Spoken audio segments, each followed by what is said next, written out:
नमस्कार दोस्तों। इस वीडियो में हम पद्य विश्लेषण का प्रश्न हम देखने वाले हैं।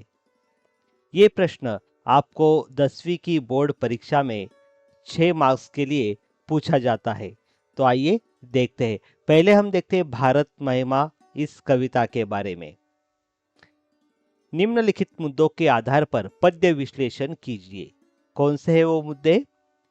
एक, रचनाकार का नाम, रचना का प्रकार, पसंदीदा पंक्ति, पसंदीदा होने का कारण, रचना से प्राप्त संदेश। आइए इसका उत्तर अब हम देखते हैं। रचनाकार का नाम जयशंकर प्रसाद, रचना का प्रकार छायावादी आधुनिक काव्य, पसंदीदा पंक्ति, हिमालय के आंगन में उसे किरणों का दे उपहार, उषा ने अभिनंदन किया और पहनाया हीरक हार। पसंदीदा होने का कारण, सूर्योदय होने से कुछ पल पहले उषा रूपी किरणों का हिमालय के आंगन में आगमन हुआ। भारत देश में उदित होने वाली उषा अपने साथ सुनहरी किरणों को लेकर आई, मानो वह भारत का अभिनंदन कर उसे हीरो का हार पहना रही हो।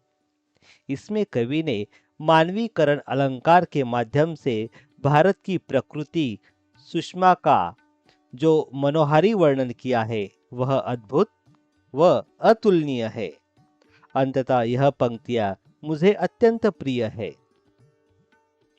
रचना से प्राप्त संदेश, इस कविता से हमें यह संदेश प्राप्त होता है कि हमें अपने अतीत के गौरवशाली इतिहास को कभी नहीं भूलना चाहिए।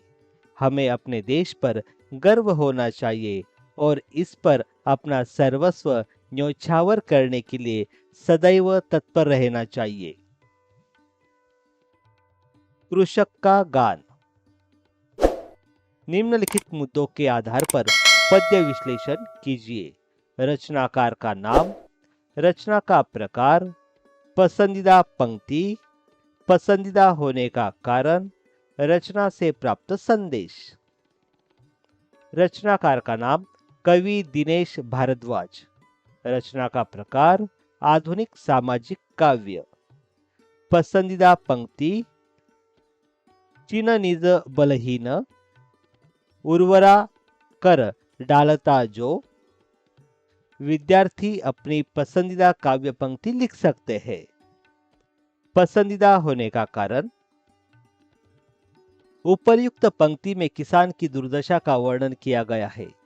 परिस्थिति प्रतिकूल होने के बावजूद भी किसान कड़ी मेहनत करता है और बंजर जमीन को उपजाऊ बनाता है, अर्थात प्रतिकूल परिस्थिति में भी वह हिम्मत नहीं हारता बल्कि संघर्ष करता रहता है। इसलिए यह पंक्ति मुझे बेहद पसंद है।